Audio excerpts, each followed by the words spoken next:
All right, thank you so much, everyone, for joining our Conference Ready Abstracts webinar. We are so excited to be here talking about this topic, getting you all feeling pumped and ready to submit your next abstract, whether that's for the upcoming GIS Pro conference or another maybe local conference or something that you're shooting for next year. So hope you all enjoy. And to start us off, we'll do some introductions. My name is Sara Thompson. I'm the URISA Vanguard Cabinet Chair, and I am also a GIS manager at the Arizona Department of Transportation.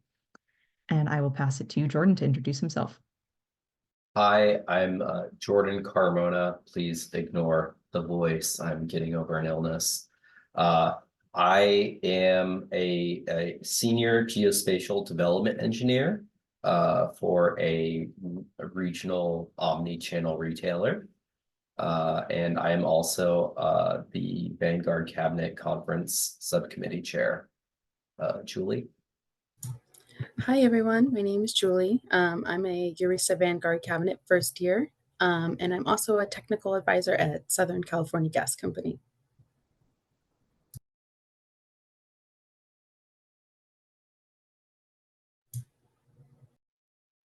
Yeah, go ahead. Next slide, Jordan. Okay, yeah, and just to give everyone a little heads up of how we're going to do this, we're going to go through our slides, and then we're hoping to open it up to be a little bit more interactive so we can do Q&A and kind of answer any questions y'all might have. So yes, here it goes, the slides. Okay, so first things first, to submit an abstract, you need to first be pretty sure that you can attend. You don't want to put in the work, get accepted, and then not be able to go. Have a topic in mind so that you can have, obviously, so you can write the abstract, but also have a clear goal for what you're writing. Presentation format, so just know that how is this going to be presented at the conference you're going to. Title, you want a clear and concise title for your abstract. Presenters, so who's going to be presenting the work, and then a summary of the presentation, so just a general idea of what you're going to present. But we're going to go ahead and walk you through all of these elements in this presentation. Next slide, please. So first, we're going to just cover attendance. So you might be asking, why bother presenting? And the tangible benefits to this would be that employers and schools are more likely to support your attendance if you're actually presenting. And then to teach something is to know something. So if you can actually, present and teach people, the actual work that you did, it's just going to really reaffirm, your understanding of the topic, but also you're going to share that, knowledge and information to the community as well. GISP points, so a great way to earn GISP points, and then a great resume builder as well. So not only is it impressive to, have a project that you've done from start to finish, but to actually take the next steps to present it is really impressive. So more intangible benefits, so building your presentation skills, your confidence, and your networking. So again, being able to actually present your work is a great way to build those skills, but also just build your confidence in general. And conferences and presenting your work are a great way to network. Every time you present, you're probably going to have a bunch of people coming up to you to talk about your work, and you never know if that's a potential job opportunity or just, a new client if you're working, things like that. Next slide. So you might be asking yourself, I'm a student, there's no way I can afford that, but we want to encourage you to submit the abstract anyway. Next slide. So like I said, as a student, you might be asking yourself or thinking that there's no way you're going to be able to take the time off or afford to go to the conference. But there are actually a ton of ways that you can fund this opportunity. There are scholarships, there are opportunities to work in exchange for attending the conference. This is something that URISA and ESRI both offer. There are travel grants you can apply for, scholarships as well. If you're not sure where to start, then just reaching out to the professor at your school or the department chair would be a great first resource. Going directly to the conference site to see what sort of resources they have linked would be great as well. And then just reaching out to people within the organization. So if you're planning to attend the URISA conference, reaching out to anyone in the organization, especially on the VC cabinet, we'd be more than happy to help connect you to these resources. Next slide, please. So same thing, you might be thinking my work won't approve this travel request, but we're still going to encourage you to submit the abstract anyway. Next slide. So a lot of companies actually, do sponsor attendance to conferences. So this might be something that you just maybe need to ask your employer to do. It will be readily available to you as an opportunity. But if not, it is something that you can try to talk to your employer about and see if that's something they're willing to do for you. We have some examples here of some justification letters that you can send to your employer. And this is basically a way that you can demonstrate, what good would attending and presenting at the conference do. If you go to the conference, as a representative of your company, it's not only a great way to get the name of your company out there, it looks really good on the company to have someone there who's actually presenting. It's a great networking opportunity to be able to network and possibly meet potential clients, if you work at a consulting firm. But it's also a great way that you can take advantage of the sessions and the info the conference has for you, and just bring those skills back to your workplace as well. So definitely something that you should definitely ask your employer and see if they're able to accommodate. And if not, if it's within your means, you can always also just request that time off, since like we mentioned before, it's just a really great resume booster and experience to add to your resume. Next slide. So Right. that covers attendance. So I'm going to pass it over to Sarah. Yeah, thanks, Julie. So now that you are pretty sure that you'll be able to attend, now we need to get into the specifics of identifying the topic that you'll present on. So next slide. Before we get into some of the weeds here, we need to lay the groundwork of what the abstract is about and why do you need to write it. So at this point, you are not worrying about your presentation, the full presentation. You don't have to be creating slides or talking points, nothing specific right now. All the abstract is for you is a short description about your presentation, explains the problem and what you want to teach the audience. And the purpose of the abstract is to go into the agenda, so the attendees at the conference can see what you plan to talk about and if they think that they should attend your presentation. So next slide. Once you submit an abstract, the decision process for acceptance or rejection is done by the conference planning committee. And I wanted to point out that the conference planning committee is really just a group of regular GIS professionals. So if you have any questions or concerns, they often have an email on the conference website that you can reach out to, ask them questions, and they want to make sure that you have a good conference experience, that you have a good experience submitting your abstract and presenting at the conference. So feel free to reach out to them. They're people just like us. And their goal is to put on a balanced and relevant conference that has good content for the attendees. So if in the past you have not had your abstract accepted, oftentimes that doesn't have anything to do with the quality of your presentation, or it doesn't reflect on you as a professional or as a student. It could be for totally impersonal reasons, like they had too many top presentations on the same topic, or they had too many presentations from the same industry and they want to have a wider representation. Or it could be, and I've experienced this one, they could have too many people from the same company who want to present. At my local GIS conference, it's pretty small. So if me and all my coworkers turn in 10 abstracts, that's going to take up the agenda. So they have to tell some of us no. And again, that doesn't reflect on the potential quality of that presentation. It's just they need to balance the agenda. So that's their goal here. And we can go to the next slide. And a quick note about the word count. I just threw this example paragraph here. Oftentimes the abstract word limit is very short. It could be as short as 600 characters, or some conferences might have it be 1,000 words long. But you want to go to the conference website ahead of time, wrap your head around, is it a very short abstract that I need to write, or is it a pretty long one? What kind of details do I need to have in here? So this example paragraph is only 4 or 5 sentences, but it's almost approaching that 600 character word limit. So really that's about the size and shape of it. It's nothing too big, nothing too scary. So on to the next slide. We have a general timeline of the conference.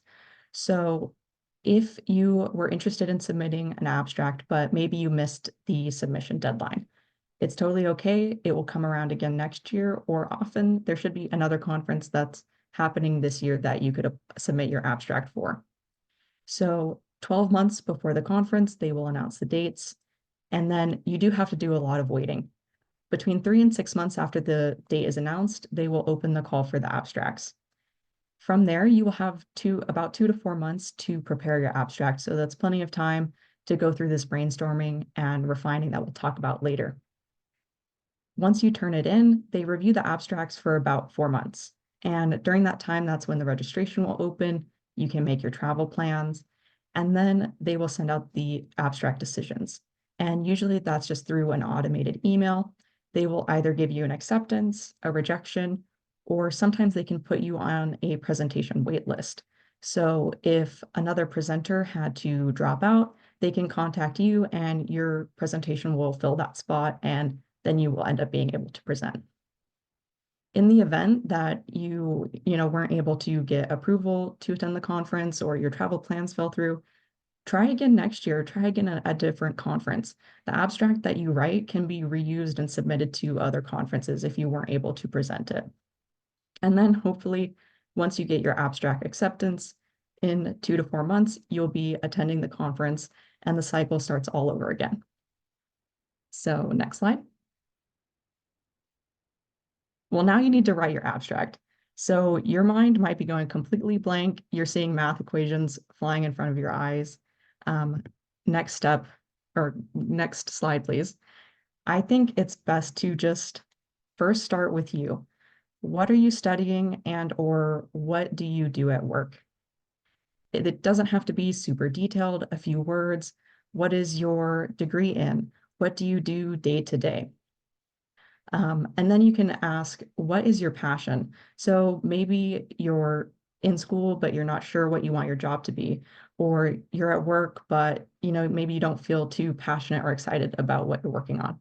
But maybe you have a really cool side project, or you're doing something really exciting in a volunteer effort. You can definitely present on those things too. Conferences are open to all kinds of presentations. And the purpose of this is to get a good feeling about yourself, because rest assured, you do accomplish good things at school and at work, and you do have good insights that you're learning day to day. So just take a second to get that, defined self-concept before we start moving into the conference topics. So next slide.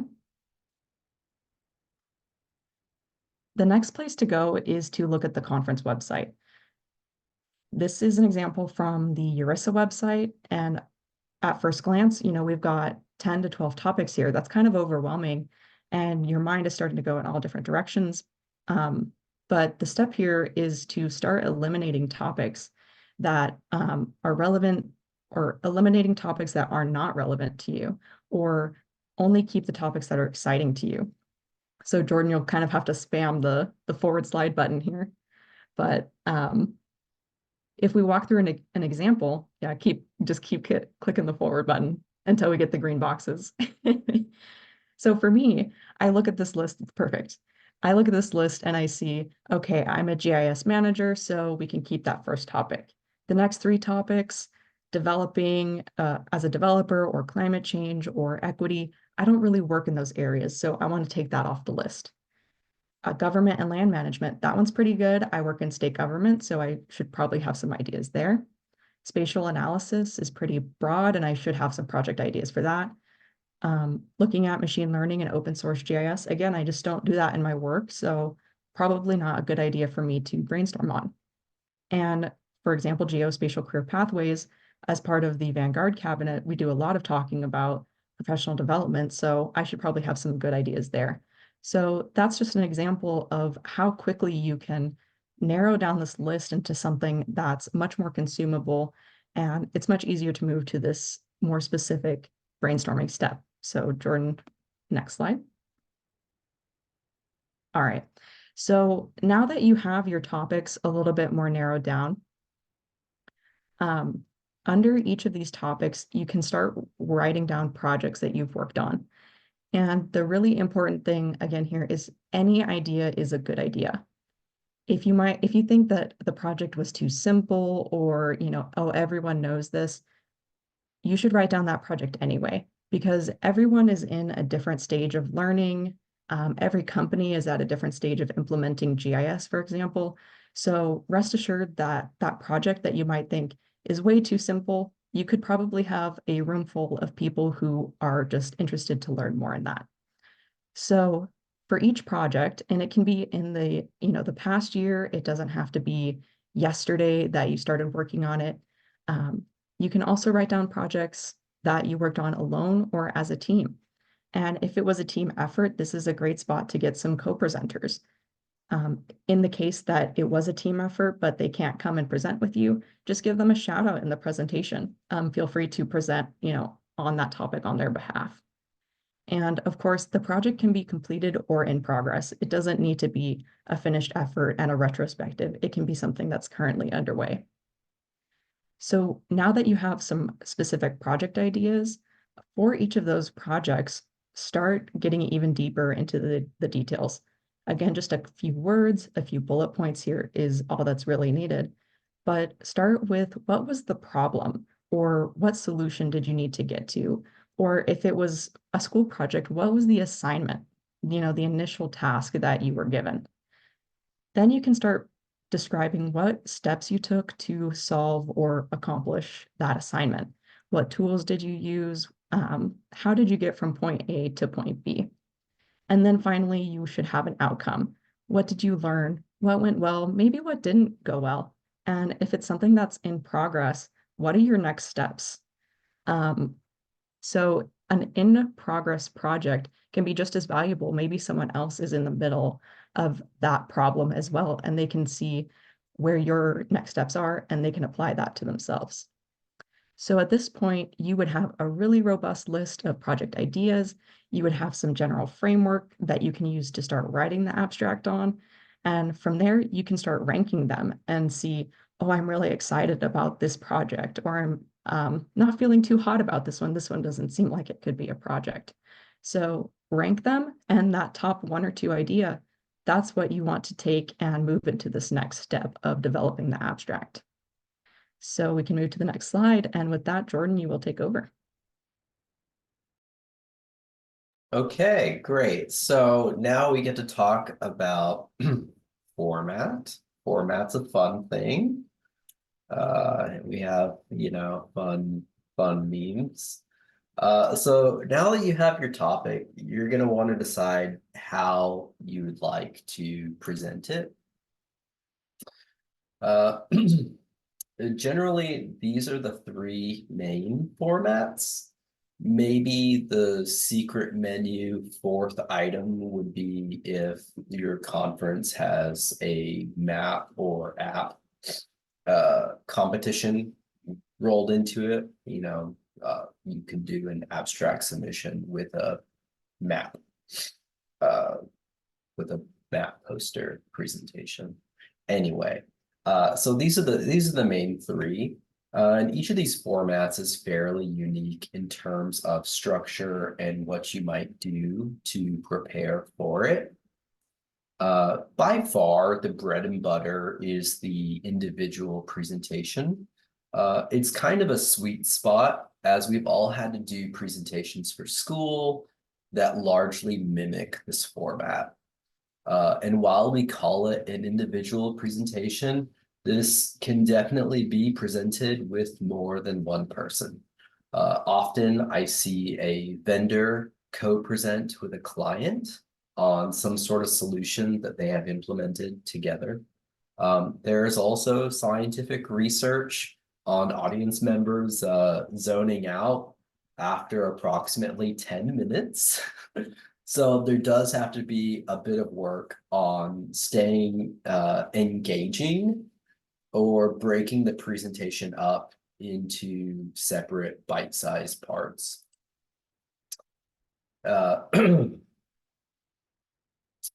where I've seen lightning style presentations, normally the sign up for these is during the conference you're already attending. It's first come, first serve. So sometimes you have to be right there when it opens, and sometimes no one wants to do it. And so you can, whatever, sign up at the last minute. What is, Sarah, Julie, have you seen lightning ignite styles in any other way other than sign up at the conference? I have, I've seen it more so for student presentations. So if there was a student scholarship, they often do a student lightning talk session where all of the students will Go kind of back to back to back. Yeah, I've seen it the same way, mostly at student-based conferences where you kind of sign up in advance through the school and then they hand select through there, but usually student-oriented. Okay, cool. So I've seen quite a few of these, but haven't yet been brave enough to present one myself. My advice after seeing a lot of these is to practice your flow to make sure your presentation fills the appropriate time box.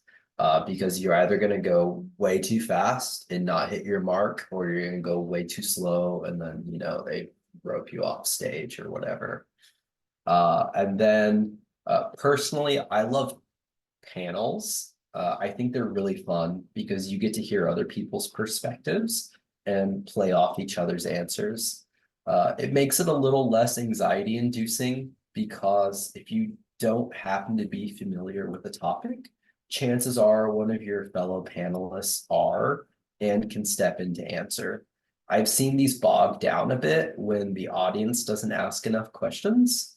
In those situations, it is good to have a few pre-canned questions that panelists can ask each other to help spur that conversation. And by the way, I hate reading slides, and maybe this is just a regular presentation tip. It's don't read slides. So I apologies for not reading any of these slides. That's just not what I do. Okay. So, oh yeah, so that we did the format thing, and so now we're going to talk about the abstract content. So these are do's and don'ts, I guess. A few things to consider here. These abstracts are often printed on a physical conference guide or a PDF with like classic conference guide dimensions. So the focus should generally be on brevity. You would rather your abstract be shorter rather than longer. And often at a conference, you're going to have multiple tracks or presentation rooms operating simultaneously, right? So when you are writing your abstract, think about someone who is trying to decide if they want to watch your presentation or some other presentation, right? Or two other presentations. And if you've never been to a conference before, that's kind of like the hard choice of figuring out like, oh, like, do I want to see this one or this one? And when it's not instantly apparent by, I hate to say don't judge a book by its cover, but yeah, 100%, right? If the title sounds great, I'm like, yeah, I'm going to that one. Right, but when there's two titles that sound great, then I'm reading through the abstract on each of them, and I'm like, oh, this is the one. And a lot of the times, it goes down to how that abstract is written and how clear the author was on, hey, this is the stuff we're going to talk about. So here is a sample of kind of like a Mad Lib style, boiling it down to just the barest minimum of, hey, you want to write an abstract in about 60 seconds. How would you do it? This is how you do it in about 60 seconds. But there are generally two types of presentations. we had a problem and this is how we fixed it, or seeing how the sausage is made, which is like a demo or at least a deep dive. The first kind is going to be more narrative based and will read slash present like a story. The technology is the vehicle for the solution, but often won't go too far down into how things work or how something was configured. An example would be, we switched our animal control team's paper intake form to survey 123, and now we can run reports that they weren't able to do previously, and look at these pretty maps of all the animal stuff that we did. You know, pepper in some photos of like paper forms and happy animal control officers using iPads, and then like that's the presentation. And it's great. I mean, like, I love watching those. Those are always good because they're compelling, because it's a story. It's something that you can relate to. It's something you can imagine yourself in. The other kind is more task-based, and it's something like, we're going to accomplish X thing today, and here's the step-by-step process. And while it doesn't seem very glamorous, these have been some of my most well-received presentations, because there's many people that have never done that kind of task before and want to be able to watch it be done so they can try it when they get back home.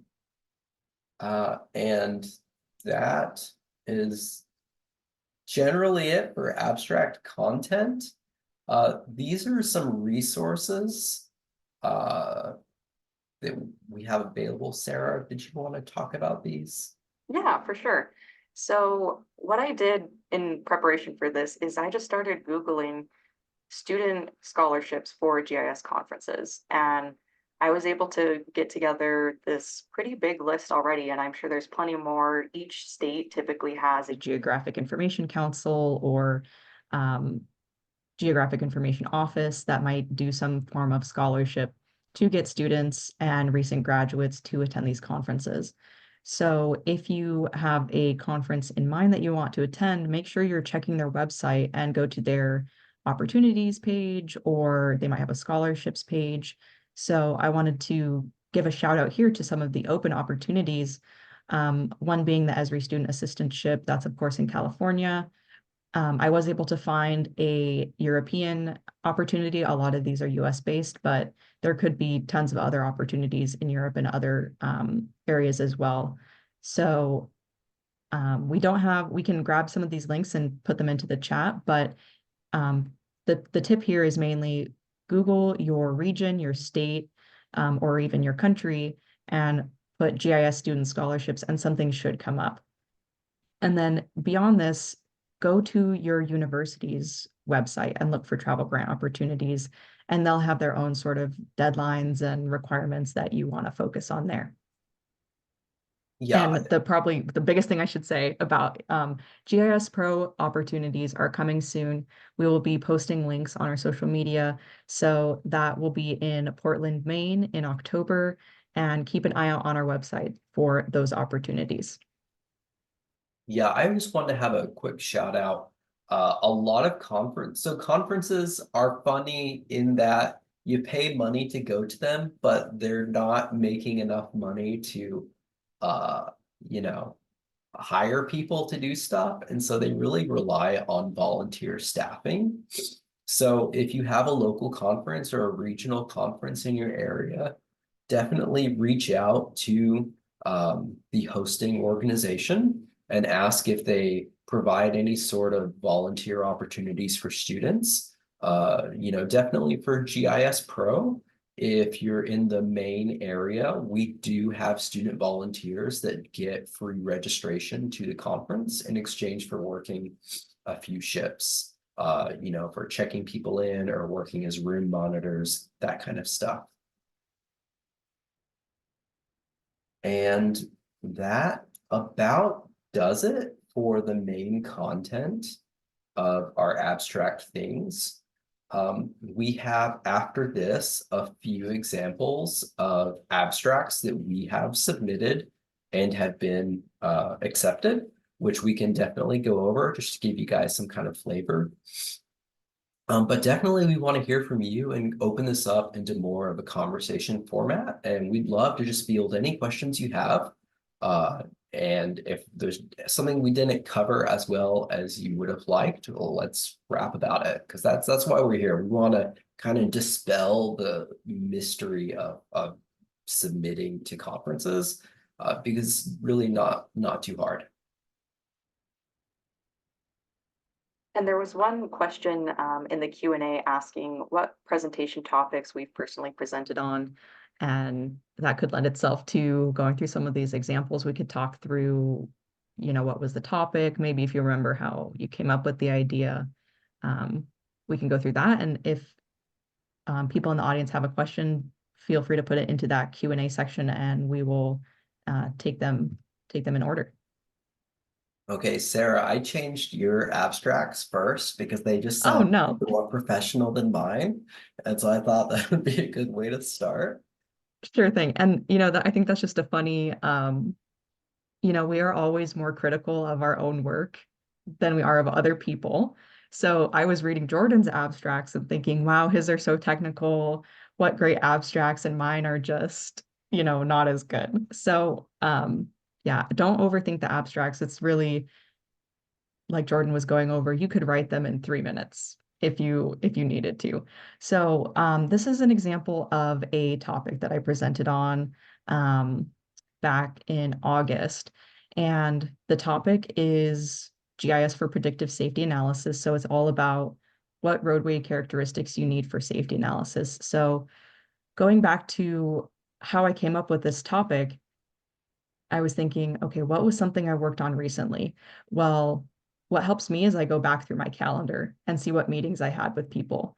And I had a lot of meeting with our safety team. So I figured, hey, that's a good idea. Let me brainstorm on that for a minute.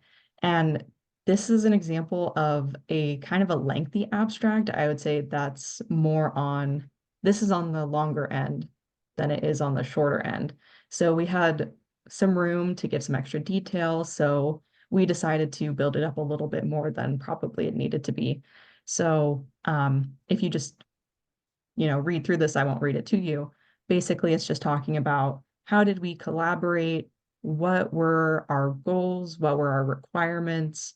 Where are we at now? And basically, where are we going? This is a good example of an ongoing project. This definitely is not a finished project. So at the end of this presentation, I knew that I would have to kind of talk about what did we finish, what did we not finish, and where do we need to go from here. So that's one topic. And then so this is a good example of a non-technical GIS career paths presentation. And I think this one was really well received. And it was a panel presentation I did with a coworker of mine. And basically, we just framed it around, at this point of the abstract, we didn't know what we were going to be talking about, really. So we were just throwing a bunch of stuff kind of out the wall. We threw out words like work-life balance, continuing education. She and I are both management, and both of us are young professionals. So we definitely we knew we wanted to talk about that. So this is a good example of a super short presentation. And here's how you might want to talk about a panel presentation. So we say in this description here, it's going to be an open discussion. We want it to be lively. We want participation. So that helps the attendees see, oh, I could ask some questions here. Maybe I want to attend this presentation. And just a final, I think this is the last example I put in there. Again, just kind of going back to relating it to work projects. I was thinking about what's something that I've worked on in the past year. We had this major project that we call Roadway Characteristics Inventory, and it was wrapping up its 5th year. And we were, as a team, needing to think about what does the next phase of the project look like? That was something my manager needed me to work on. So I was like, oh, that would be a great presentation idea, summarizing what we've been able to accomplish in this project and some of the big next steps that we learned about in this project. So again, you can read this abstract here, and at the last sentence kind of talks about more of the specifics of what you might learn in this presentation. And I think that was the last. Oh, I threw in one more. Oh my goodness. Okay. So this is another panel presentation, and again, another super short one. We did this presentation at GIS Pro last year, and again, this just helps the people attending the conference understand this is a panel, here's what we're going to talk about. And we just threw in a statistic there to, you don't have to have statistics in your abstracts, but we felt in this scenario, it helped frame the context of the conversation that, the reality that the GIS industry is only 30% women. So, that might be an interesting thing that kind of hooks people in to this conversation. So another example of a panel, and it's definitely on the short side. I think this is 3 sentences. So Jordan, if you want to go through yours. Okay, so yeah, I have a pretty much a formula, and it's the same thing kind of as what Sarah just showed, is that you start your abstract with a hook, right? Something to like immediately grab someone's attention. And then I'll say something like, hey, I'm gonna do a 3-point list here, maybe tease what the problem was, and then something, right? And that's kind of how I structure all of my abstracts. This was actually one of the first presentations I ever gave at like a big conference. And it's funny because it was like, it was not like a heroic, hey, we did something cool and awesome. The whole thing was like, hey, I failed here, and then I failed here, and then this broke, and then this broke. Just like going through all of these trials and tribulations because I wasn't doing things the stock kind of way, and the dangers associated with that. And it was fun because I got to show people that it's okay to fail, right? And it's okay to not have everything work the way that you want it to. And so this is more of an example of a technical presentation. This was back in, gosh, I don't know, 2017, 2018 maybe. And I had just started using the arcade expression language. And it was fun, and it wasn't really very super in-depth. I just showed a few snippets that I was using in a project that I had where I was working for a local government, and I didn't have access to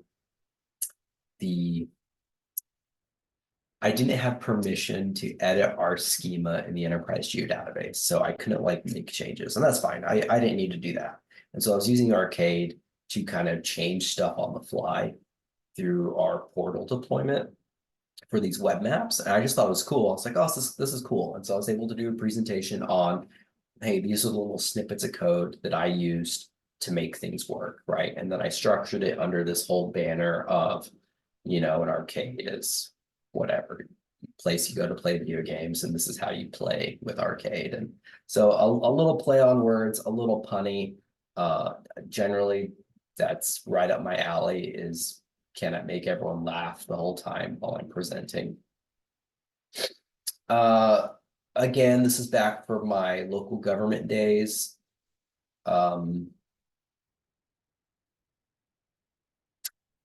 Yeah, so this was interesting in that we talk about having open data, but a lot of times what it ends up being is open data for, you know, like the tech savvy. And what my team at the city was doing is we were helping our less tech savvy other teams in our department be able to utilize data to make business decisions. And so that's what this whole presentation was about, was whatever, you know how to use data, how do you help other people use data effectively? And I thought it was cool. There's a Python library called Requests, and their tagline is something for humans. I was like, oh, that's clever. And so that's why I stole that as my title. And then this is funny because it's a funny meme or GIF or whatever from Parks and Rec of like Andy, I think his name is Andy. He's saying, I don't know who someone is, and at this point I'm too afraid to ask. But that's how I felt about notebooks, is that people have talked a long time about like, oh, notebooks this, notebooks that.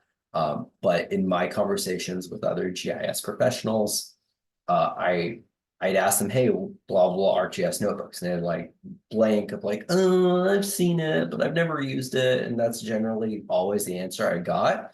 And so I was like, you know what? It's not hard. It's not hard at all. So I want to give a presentation on how do you use an ArcGIS notebook, you know, because a lot of these same people that were like, oh, I've never used it. They were also people using like the idle terminal inside of, you know, ArcMap or whatever. Like they knew how to use Python. They just didn't know like how fun a Python notebook was. Let's see. And then is this the last one? Yes, the last one. Okay, so this one again was like a deep dive of kind of a more obscure technology. This is the PowerShell desired state configuration from Esri, and it's a cool automated way to install Enterprise, so you don't have to click a lot of buttons. But my beef with it when I was using it was that the documentation was like not super great, and that you just had to know a lot of stuff about it. And so I'm also I went to school for history. And so what it reminded me of was like medieval scribes and stuff, of putting notes in the margins of books to kind of like give context to what is actually going on in the text of the book. And so that's what did this whole thing. And then that presentation has a bunch of knights fighting snails, because that's real marginalia illuminations appeared in the medieval times. And so it's just an excuse to have a bunch of snails fighting knights throughout my whole presentation. So again, just examples of my what's the word, motivation for why I wanted to give these kind of presentations. And then, yeah, and these are just the abstracts that I put together to kind of make that happen. All right, so I'm going to rewind it back to our contact info maybe. Yeah, and I just wanted to point out that it's totally, I would say it's recommended to let your personality show through. If you like being a little bit goofy or sarcastic, you can put that into the abstract. It doesn't need to be this locked down, super professional, robot speak. You can be who you want to be in this abstract, and that will show through to the audience, and they might be drawn to your presentation more so than if you had taken away that little bit of personality. So I really like that about your abstracts, Jordan. Thanks. I'd also recommend going to the conference website and looking at a lot of the conference websites will have their previous conference years archived. And I would go back there and look at the agendas from years past and look at other people's abstracts and just see what everyone else has written and what you like and don't like. And I think that's a good way to kind of figure out what is possible or what other people have done previously. Awesome. And of course, reach out and connect with us if you'd like. ask us any questions you might have about submitting your abstract. We hope that this presentation has given you some guidance on getting in your next abstract, attending your next conference. We'd love to help you out and make it a lot easier for young professionals to get out to these conferences. So we do have a few more minutes. If people have questions, we can even take you off mute. If you want to just talk about your past experiences, we've got time for that. But thank you all for joining us today. Yeah, thank you so much. We would love to take questions from everyone. This is we've got the time and that we're here to make it less mysterious.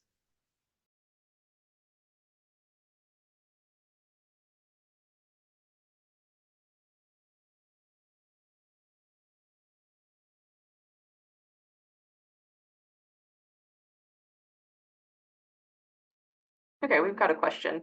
So Wanmei writes that she would love to hear about managing imposter syndrome with conference abstracts or presentations. Jordan or Julie, if you want to speak to that to start.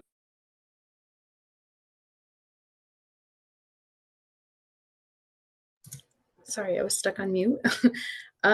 Yeah, no, imposter syndrome, yeah, definitely something I struggle with. I think a lot of people struggle with. And I think the biggest thing is just like trying to remind yourself that everybody is kind of in the same position as you or has been at some point. Like you might be looking at everybody else and thinking, oh, like they're such experts, they've done this way longer, they know so much more. But I think everybody offers something unique and new with, the content that you're presenting. And it just, it's good to sort of, look at other people as inspiration, but not as a source to bring yourself down because, if someone's at this perceived, stage of their career, that doesn't mean that the work you're doing and what you want to present is, less valuable at all. And I think just trying to push through that and just go for it because, if you never start, presenting or, submit that first abstract or do that first presentation, then you'll always kind of be stuck at that initial stage of self-doubt. So definitely hard, but just trying to offer a different perspective to yourself and push through it.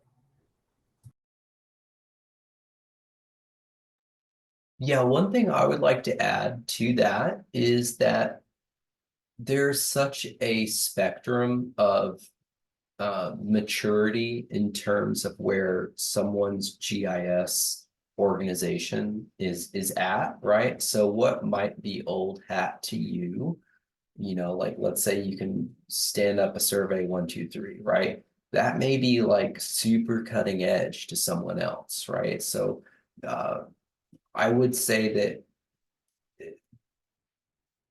the imposter syndrome, right, it's where you're viewing it from. Something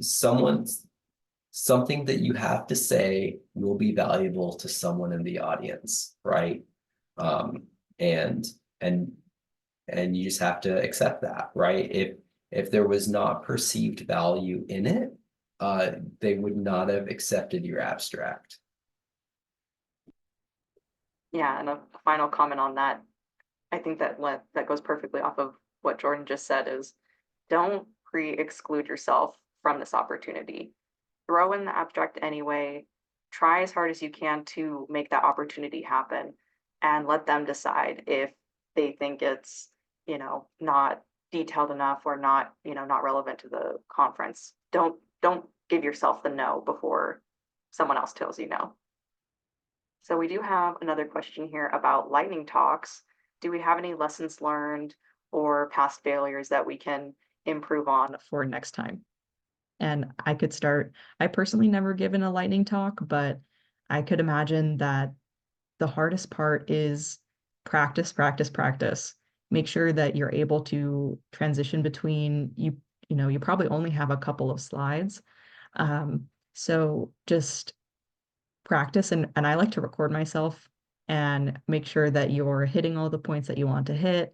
And especially at GIS Pro, the lightning talks are often kind of funny and entertaining. So, if you can throw those things in there, make sure that you give yourself some time to do that too. I would say avoid putting in too many slides in your lightning talk. Otherwise, it's easy to go slow, and then you're like clicking, and you're freaking out. So yes, fewer slides is better. Definitely practice. You can do a Zoom webinar with just yourself and record that, or you can use a screen recording software like OBS. But yeah, you got to practice and look at yourself and see, this is what I'm doing. This is what I'm talking about. I saw a beautiful presentation. I saw a beautiful a lightning talk about a beautiful project that was not presented very well because they were showing these amazing, beautiful maps, and then we're not really giving them the kind of discussion that they needed.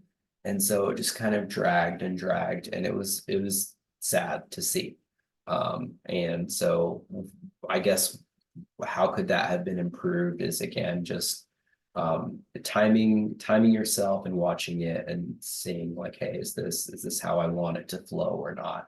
Because how something sounds in your head is different than like actually watching it. So yeah, 100% what Sara said. Just record yourself, and it will all be made clear.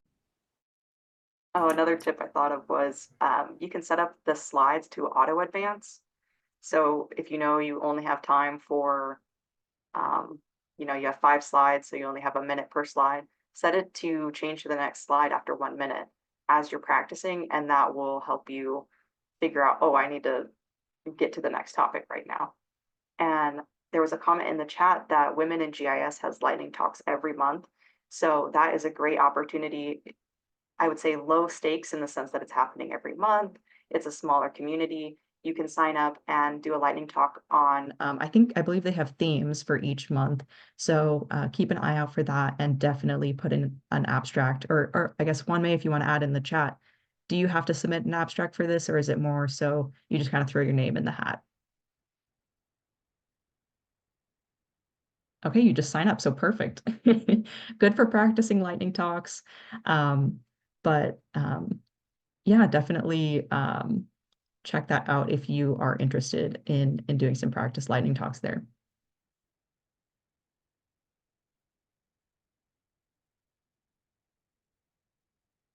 All right, well, I think we could. Oh, and another comment that no one gets rejected for these Women in GIS lightning talks, so don't be afraid of throwing your name out there. It's probably a great experience. That community is so welcoming, so I'm sure that would be a great experience for anyone.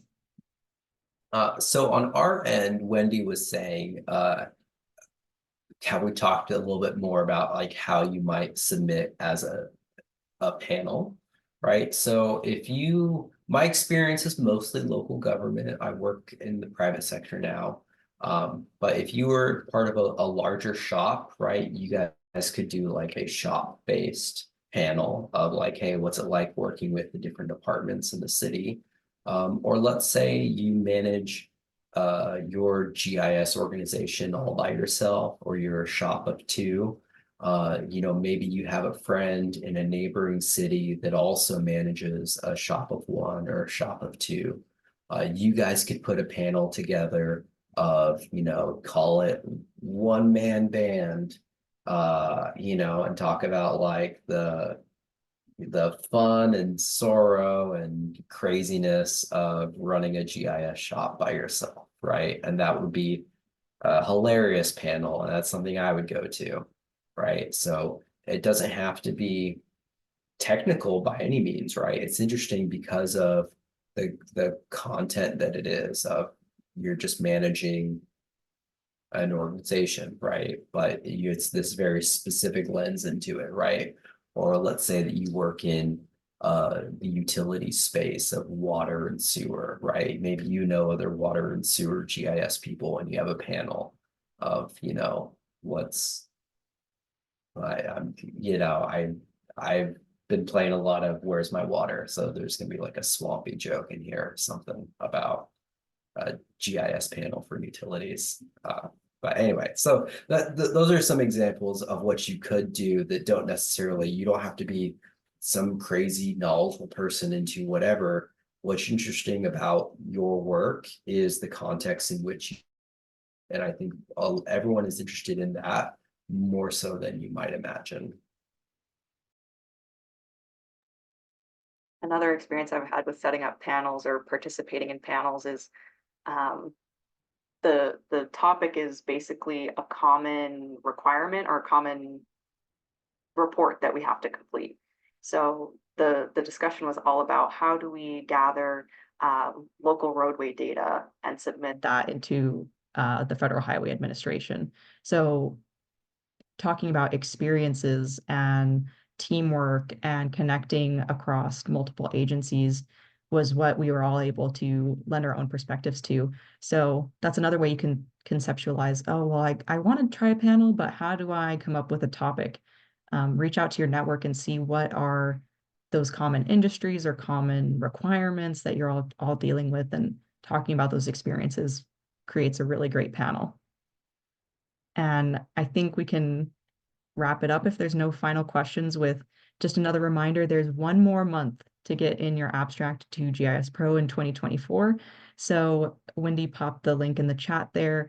Read through the topics, look at some of these tips and tricks that we gave you, and we hope that you feel empowered and ready to submit your next abstract. Thanks, everyone. Yeah, and if you'd like to connect with us on LinkedIn, ask us any questions, feel free. We're always happy to talk with everyone about GIS because we just love it. That's what we do. But yeah, I will just repeat what Sara said. GIS Pro is coming up in October in Maine. We would love to see you there, and we'd love for you to present.